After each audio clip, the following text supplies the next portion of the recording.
And why? Well, I think we should have gotten to the bottom. We should have had a nonpartisan independent commission like the 9/11 Commission of experts, and we would have gotten to the bottom of this. Now we have two partisan calls for investigations. I understand why the Republicans want to play tit for tat. You're investigating us, we'll investigate you. I think the American public would be better off without having these partisan investigations. Let Congress do its job of legislating. But I go back to what I said on day one. Nonpartisan 9/11 type investigation. The American public would trust it. It would have been done openly and nonpartisan with experts, and we would have confidence in the conclusions of the report. Nobody is going to be satisfied with Republican truth on the one hand and Democratic truth on the other hand. We need the real truth. This hearing is going to get hot, and we're waiting for that as Jerry Nadler makes his opening statement. Thank you, sir. Alan Dershowitz was with us today from Florida. We'll talk again very soon. Thank you. 10 past the hour now. As that meeting on Capitol Hill continues, meanwhile, on to immigration. President Trump still threatening to shut down the southern border as his Homeland Security chief describes the situation as a Cat 5 hurricane crisis. Kevin Corke is live at the White House. Kevin?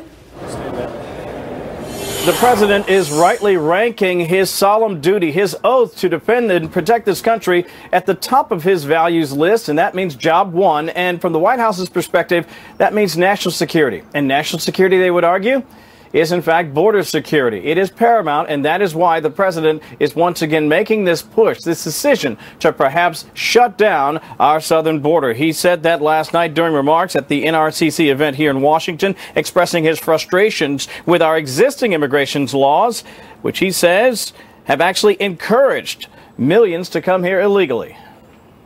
Somebody touches our land, we bring them into court. You need Perry Mason to represent them. They're here for years. They never come back for the trial. They say, let's bring them into court. We'll bring them in. Well, you just stepped on our property. Bring them in. Be gentle. Bring them into court. And it's called catch and release. It may be the dumbest program in the history of the world. Now, for you younger folks watching, Perry Mason was a fictional lawyer from the early days of TV. Most of you probably know that. Now, for the record, the president is not alone in his urgent call for action along the southern border. Here's Homeland Security Secretary Kirstjen Nielsen. In my opinion, right now, this is one of, if not the biggest crisis this country has faced in a decade. Truly. I mean, the security aspects of this, the humanitarian aspects of this have got to be addressed. So I agree with you. This is at the very top of our list at DHS. We've announced today that we're now treating this like a massive Cat 5 hurricane disaster. A hurricane disaster. We expect to see pictures of the president tonight as he is briefed by his senior military cadre here at the White House. But for now, back to you. All right, Kevin Corke, thank you. Also this morning, don't miss this, 2 hours away, NATO Secretary General makes history today in Washington addressing Congress. 11 a.m. Eastern Time, Jens Stoltenberg met with President Trump for a long meeting yesterday at the White House. He is the first NATO chief to speak to a joint meeting of Congress, so we will carry that address for you a bit later this morning. So there's a lot going on, a lot of moving parts, as we say, around these parts here. So nothing new on that this morning. Right. All right, we're covering all for you. Meanwhile, Fox News alert on this. More accusations on inappropriate behavior being leveled at Joe Biden as 2 more women have now come forward accusing the former vice president. Former Education Secretary Bill Bennett will weigh in later this hour. Also, a woman carrying 2 Chinese passports and a thumb drive loaded with malware is arrested for illegally entering President Trump's Mar-a-Lago estate. What happened here? Some details coming up in a report on that. Plus, the GOP health care plan on the back burner for now. The president delaying it until after the 2020 election. Senate Majority Whip John Thune from South Dakota will be joining us with his reaction. We're going to come up with a health care plan. We're not going to vote on it until after the election. We'll all promise it's going to be our first vote because we blew it the last time. The rule of 3 states, things that come in threes are inherently more appealing than those that don't. We couldn't agree more.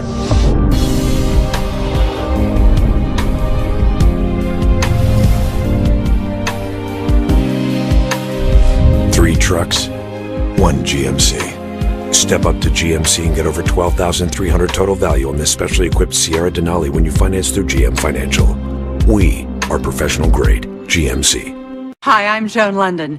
Today's senior living communities have never been better, with amazing amenities like movie theaters, exercise rooms and swimming pools, public cafes, bars and bistros, even pet care services. And there's never been an easier way to get great advice. A Place for Mom is a free service that pairs you with a local advisor to help you sort through your options and find the perfect place.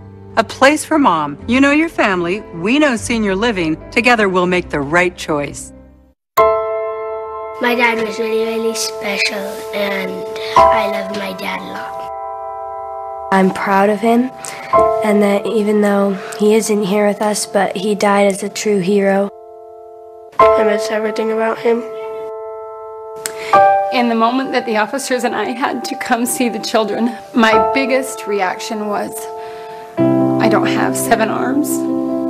I have 7 children who just lost their father, and I don't have 7 arms to wrap around them. I'm Frank Silla, chairman of the Stephen Silla Tunnel to Towers Foundation. Our foundation is committed to delivering mortgage-free homes to fallen military and first responders who die in the line of duty. To not have to worry financially is a huge peace of mind. It means a lot to know that this is our same home, that we have all the memories in here. Please donate $11 a month by calling 1-844-BRAVEST or visit tunneltotowers.org. I lost this much weight on Jenny Craig. Lose up to 16 pounds in 4 weeks with rapid results by Jenny Craig. Chat with your consultant and leave the meal prep to us. For a limited time, lose 20 pounds for $20 and get 5 days of free food with purchase.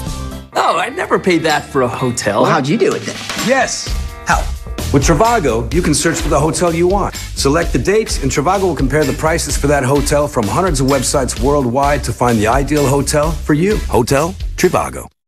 Introducing Flawless Brows from Finishing Touch, the new gold standard and first precision hair remover that instantly and painlessly sweeps away unwanted hair. I see a hair that I don't want and I'm able to erase it. And with an 18-karat gold-plated head, Flawless Brows is hypoallergenic and erases unwanted hair below, above, and between the brows. It's gentle and safe to the touch. Get yours at getflawlessbrows.com.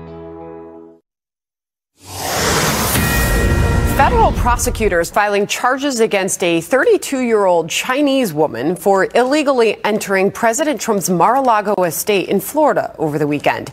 Investigators saying she was carrying 2 Chinese passports, 4 cell phones, 1 laptop, and a thumb drive with malware or malicious software. The president was not on the premises at the time. He was golfing at a nearby club.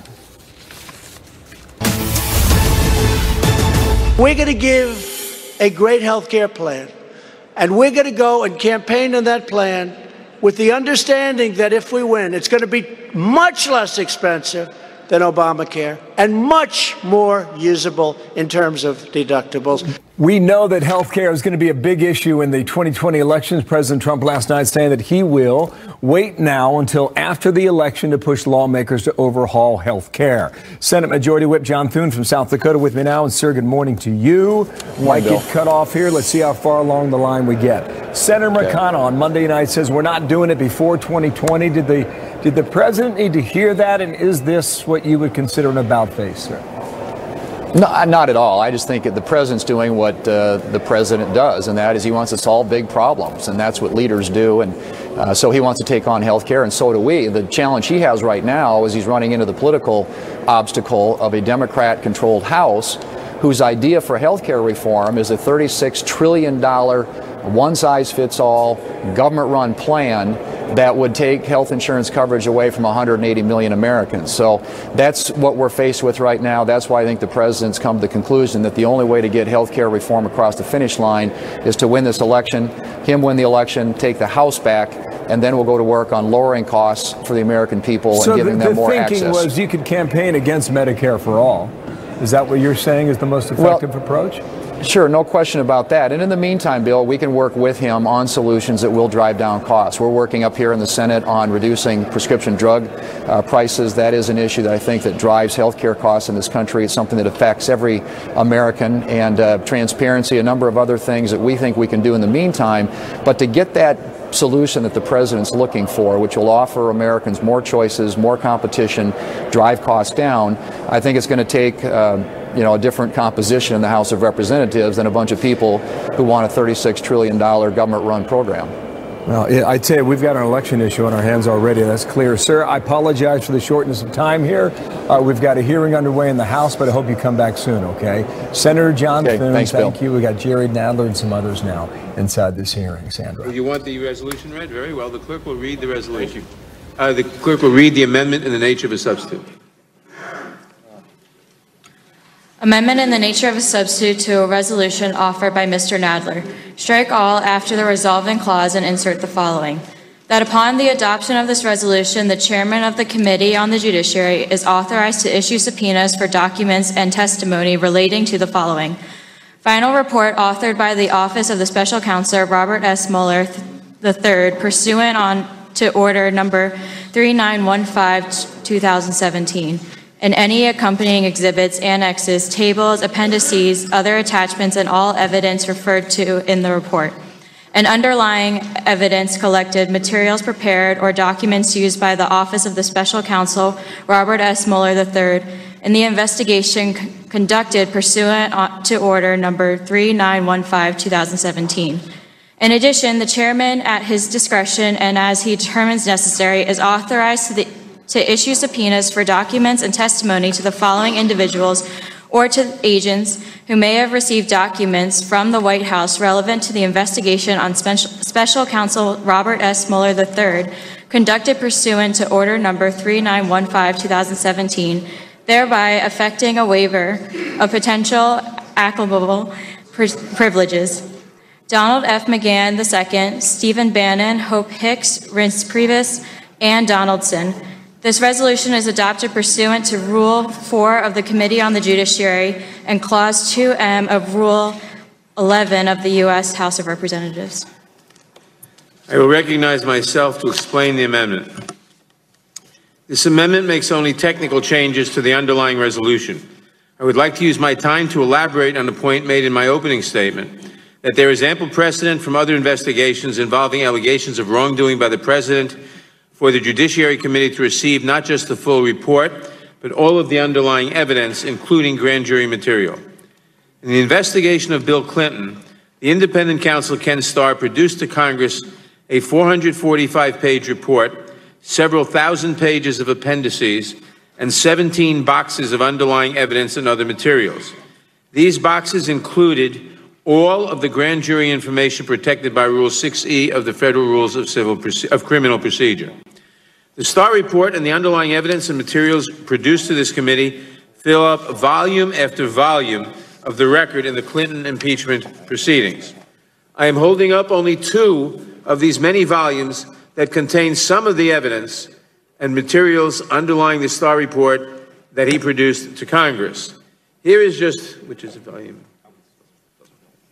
volume 4, part 2 and part 3 that contain supplemental materials from the Starr report. All of these materials were delivered to the House immediately after Ken Starr completed the report.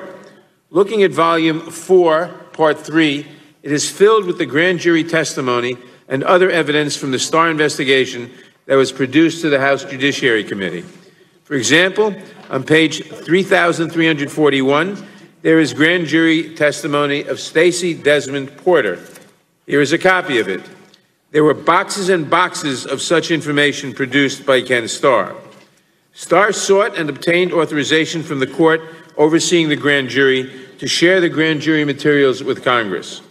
A similar order permitting Congress to receive the grand jury materials in the Mueller investigation can and should be obtained here. The materials produced to Congress by Starr also included the interview memoranda of the witnesses who agreed to be voluntarily interviewed by Starr's office during his investigation, all of which were produced to the House Judiciary Committee. For example, on page 3523, there is one of the many memoranda of investigation interviews of witnesses by Starr and his staff. This one is of Deborah Ann Schiff. Here is a copy of it. There were boxes of such information produced by Ken Starr. The same type of information has to be produced here. especially when there were approximately 500 witnesses interviewed in the Mueller investigation, as the Attorney General stated in his March 24th letter to the House and Senate Judiciary Committees. In the Watergate investigation, the Justice Department did exactly the same thing after the grand jury, considering evidence, issued a report describing potentially criminal acts by President Nixon.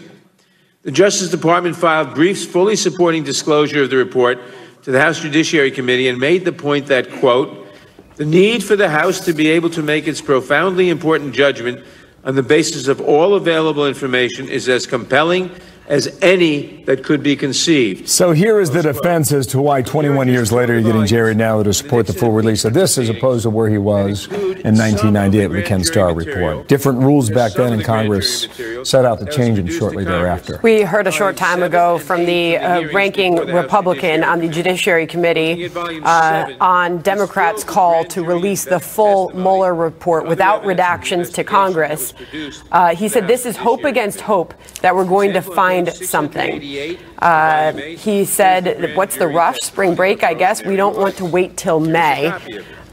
So we haven't yet seen the fireworks. Jerry Nadler still making his case why Congress should see that full report. For our viewers, just recall here, Ken Starr operated under different rules. He was an independent counsel for a reason, meaning he operated outside the jurisdiction of the Department of Justice.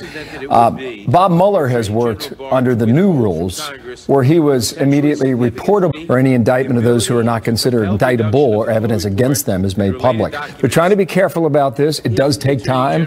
Barr himself has said it's almost 400 pages in length, and then you've got what, all the exhibitions after that, and the photos and exhibits that could come along with it. Could be 700 pages long in the end. We don't know. The president directly took on Jerry Nadler yesterday, saying with no collusion Mueller report, which the Dems hate, he wrote in a tweet, he wants it all. Nothing will ever satisfy them. Let's dip back in and listen to Jerry Nadler. The chairman wants you to look at one thing when the reality is another thing. He's wanting you to look at this bottle of water and say this is full, and then he's wanting you to look at this bottle of water and say it's full too.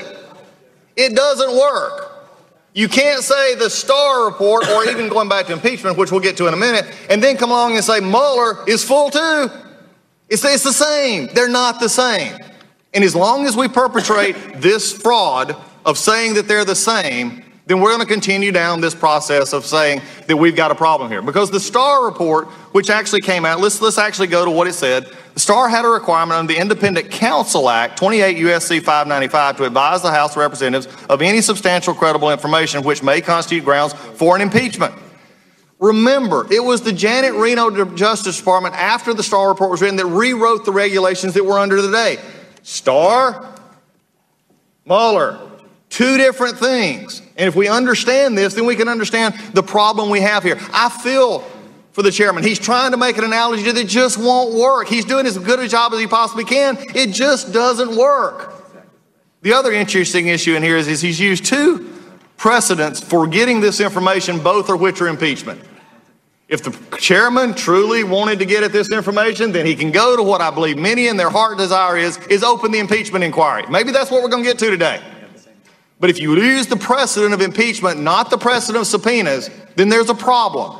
And we've got to understand this is nothing. If this was simply about the Mueller report today, and we had waited till after we got the Mueller report and we said there's still stuff we don't like, then I can see this happening. I can see why we'd come together and ask for subpoenas. Any attorney on this, that's what you do. When you don't get what you want, you ask for the subpoenas, not beforehand. When the Attorney General has already said, I'm going to do this. So the problem is, look, it's a tough problem. I feel for him. But as long as you're trying to compare the full and the empty and say they're both full, that's going to be a problem. The problem also I have with this is it just not about the Attorney General and the Mueller report? Is he went ahead and added 5 other individuals. Why were those 5 other individuals? Let's take a look at the names.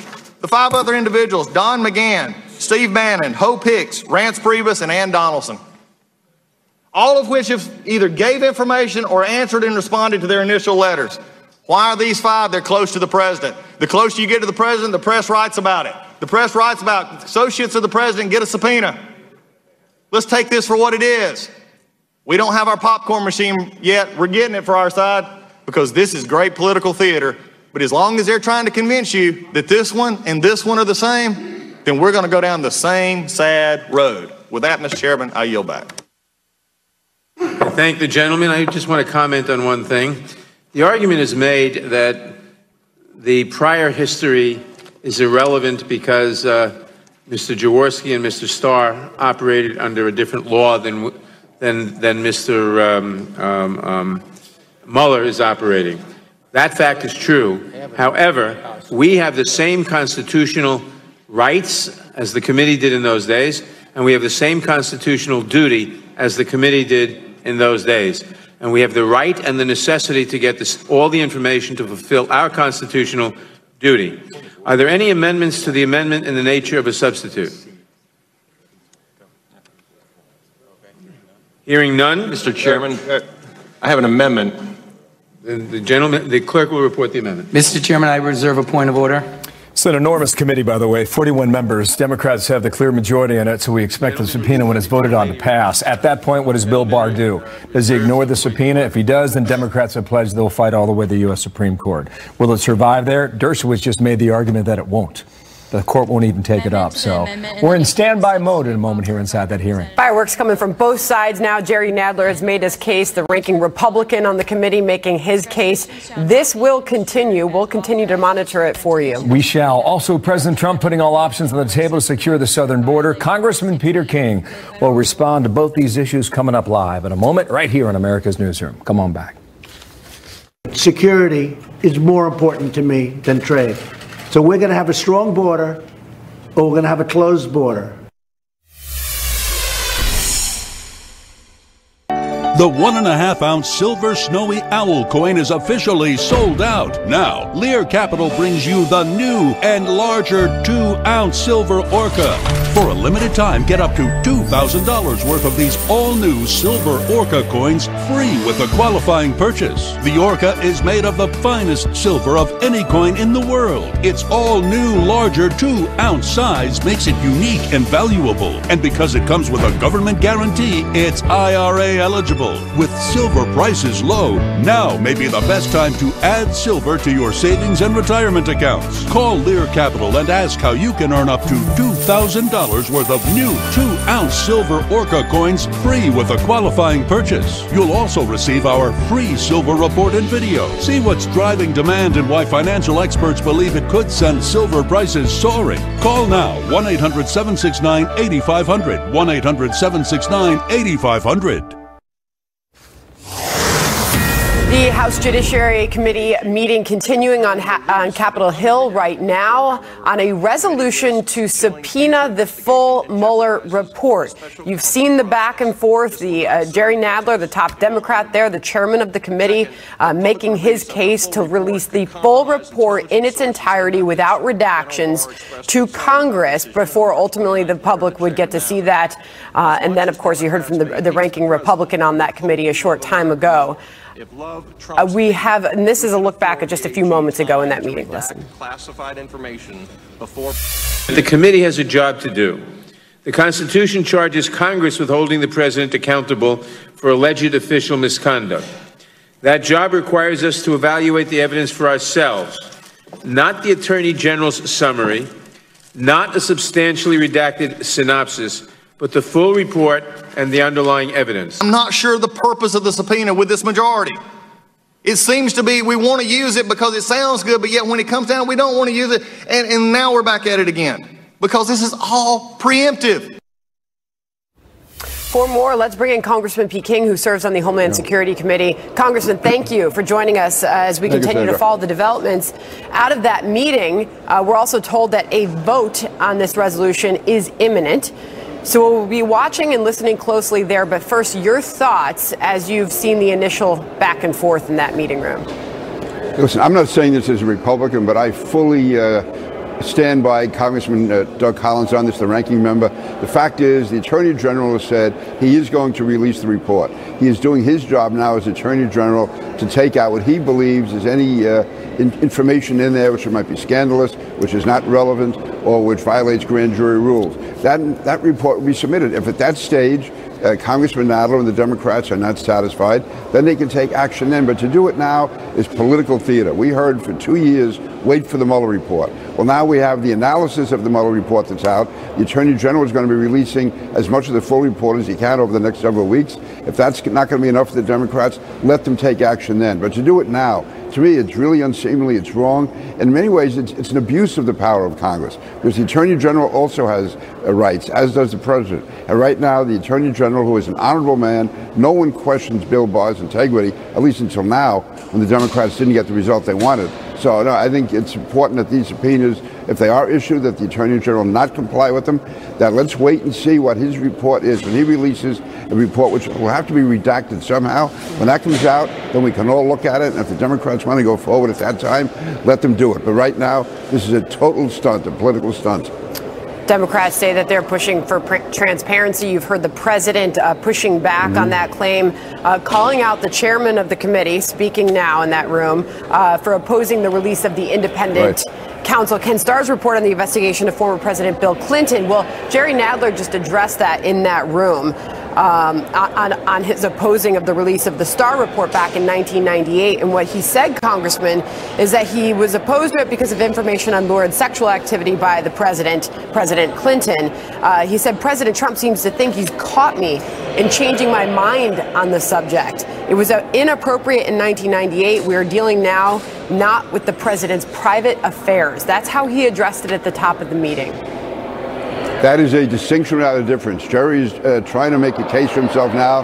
The fact is, he was right back in 1998. I didn't think all that material should have been released, but also now we don't know what's in the grand jury. We don't know what was said that could be of a personal nature, which could be totally false, totally slanderous. And it's up to the Attorney General to make sure that that's taken out. Now, if again, when the report comes out, if the Democrats think that some of that is relevant, then they can issue the subpoena then, and we'll see what happens. But no, Jerry Nadler is trying to have it both ways, and the argument he made today is not at all compelling. I agree with the Jerry Nadler of 1998, not the Jerry Nadler of 2019. Got it. On to immigration, Congressman. What can you tell us? This continued threat from the president to shut down our border, even some Republicans warning of the economic consequences of that. You heard that from Mitch McConnell. But at the same time, the president's Homeland Security Chief, Kirstjen Nielsen, is warning that this is a Cat 5 hurricane crisis situation at our border.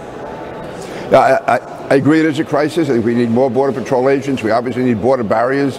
But as far as shutting down the border, if the president is going to do it, I would hope he'd do it surgically, because if we get into this, there could be unforeseen consequences. It could cause severe economic dislocation. So if we are going to do it, it should be done in a way that is going to have the least impact on the United States economy. What does that look like, Congressman?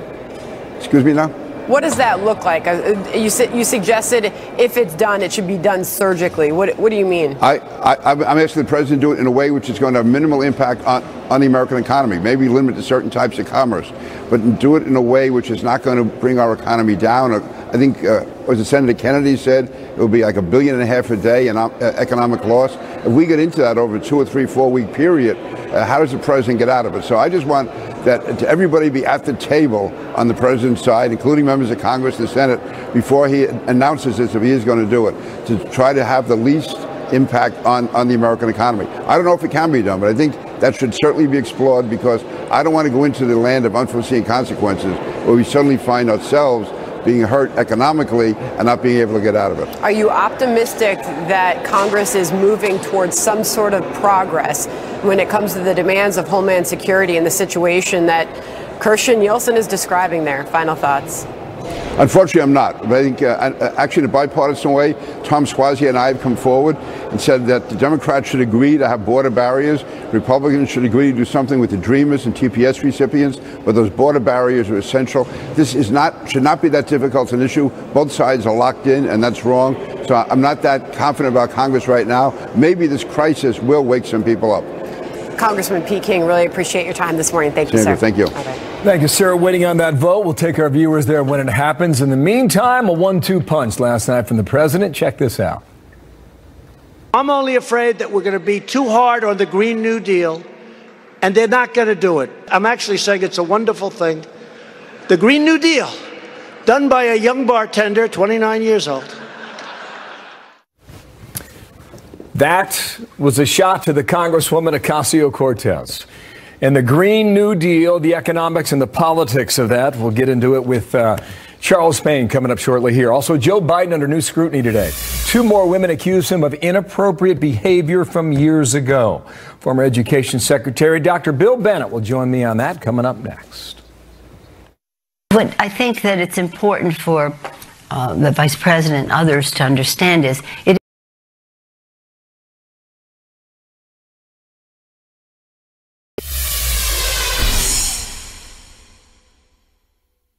Hello, I'm an Idaho potato farmer. As you probably know, I've been looking all over for our big Idaho potato truck.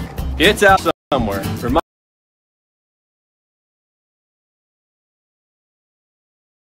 So this year, I built myself a secret weapon.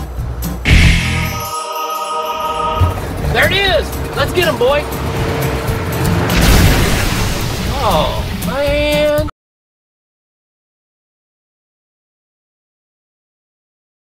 Career. Yeah, I've had some pretty prestigious jobs over the years. News producer, executive transport manager, and a beverage distribution supervisor. Now I'm a director at a security software firm. Wow, you've been at it a long time. The thing is, I like working. What if my retirement plan is I don't want to retire? Then let's not create a retirement plan. Let's create a plan for what's next. I like that. Get a plan that's right for you. TD Ameritrade. The day after chemo shouldn't mean going back to the doctor just for a shot. With Neulasta Onpro, patients get their day back.